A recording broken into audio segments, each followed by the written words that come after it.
Veprimtaritë organizuara në Lezhë në kuadër të 588 vjetorit të vdekjes së heroit ton kombëtar Gjergj Kastrioti Skënderbeu u përmbyllën me një koncert homazh kushtuar jetës dhe veprës së tij, i cili u ndërtua mbi vepra korale dhe operistike shqiptare, romanca dhe pjesë skenike, të cilat kishin në epicentër figurën epike të Skënderbeut.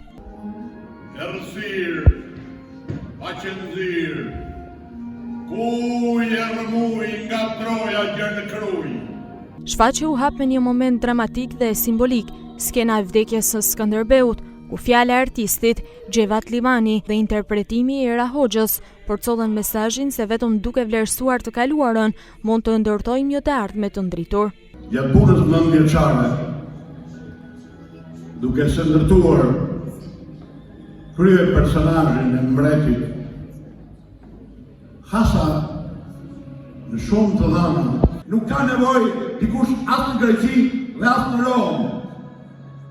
Vetë i peregrinazhit, tempulli i shenjtë i shqiptarëve të përulen në Lezhë dhe në Kruj. Shqiptarë, të thoni Shqip dhe Shqipërisht, që Shqipëria tjetë kryesore. Programi vijoi me himnin e vjetër shqiptar, por si fleta dhe më pas me thirrjen advetare për MMD-n, o trima e luftëtar, në dirigjimin e profesor doktor Arif Hikmet Xhemalilit, ku kori a cappella solli me forcë dhe madhështi traditën e këngëve patriotike shqiptare.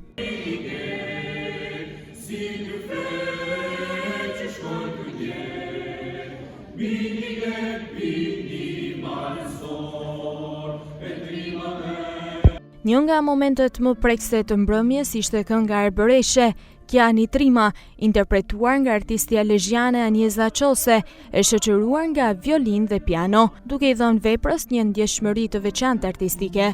Në skenë shkëlqeu edhe sopranoja Era Hoxha, e cila interpretoi me ndjenjë të thellë këngët Agime shqiptare dhe Moje bukur amore, duke rikthyer madhin, kujtesën historike dhe forcën e shpirtit kombëtar.